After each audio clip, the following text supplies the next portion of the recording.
when you decide to go out to a restaurant, how much research do you actually do, especially when it's a new restaurant?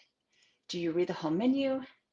Do you, when you decide to go out, do you read the whole menu? Do you pick your favorite? How do you actually decide, and how much research do you do? Do you stop just at looking at the pictures? I'm so thrilled that you're here. Welcome. Grab that Legend pack, crank that speaker to 11. Welcome to Legend. When exactly, what happens when you stop at the visuals? What happens when it's all about the visuals and nothing more?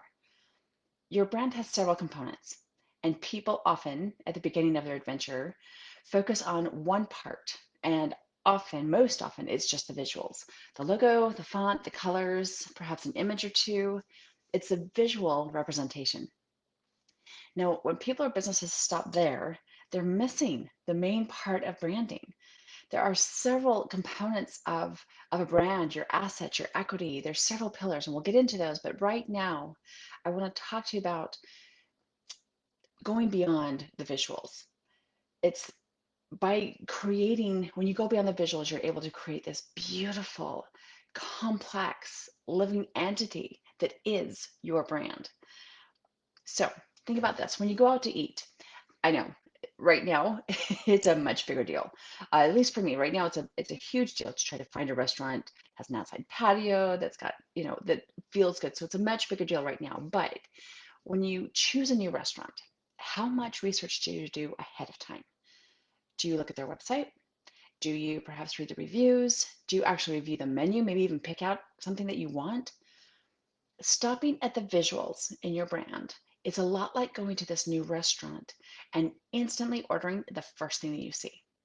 You don't order anything else. You don't look through the entire menu. You don't look at the options. You don't see if there's something that would pair well with it. You just order. You go to the first thing you see and say, yep, that'll do me just fine. And then you put the menu aside. Now, if that fills you up, and if that's the only reason you're going to the restaurant, great. But if you thought you were there for a meal and you end up with just an appetizer or a drink, you'll end up feeling very empty, let down. Even if it's the most incredible appetizer you've ever enjoyed, it's still not what you and your stomach were looking for, right? You're walking away feeling unfulfilled. Guess what? So is your audience. Branding's a lot like that. And most people stop at the very first thing they come across, the visuals, the logo, font, color.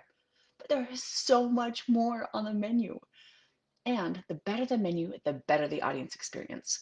You will have people coming back again and again, raving and craving what you have to offer. Even if you know that you only want to serve one type of food, maybe you just want to focus on Mexican cuisine. There's more to that than just a taco, right? And even if you think, okay, I want Mexican cuisine and I'm just going to do tacos, you know for certain that a taco is your niche and nothing more. Have you considered how many kinds of tacos you can create? The different ingredients, the different types of tortillas. Maybe you have a vegan version, and then you get to mix and match all the ingredients and you serve them in different ways with different sides and beverages. And then we haven't even begun to talk about the atmosphere of your restaurant, how you create the entire experience for your favorite customers. Stopping at the visuals limits the experience for you and for your community. And more than that, it actually limits your cash flow. It caps your business potential. Where do you stop when you're creating a brand? Until next time, stay safe and rock on.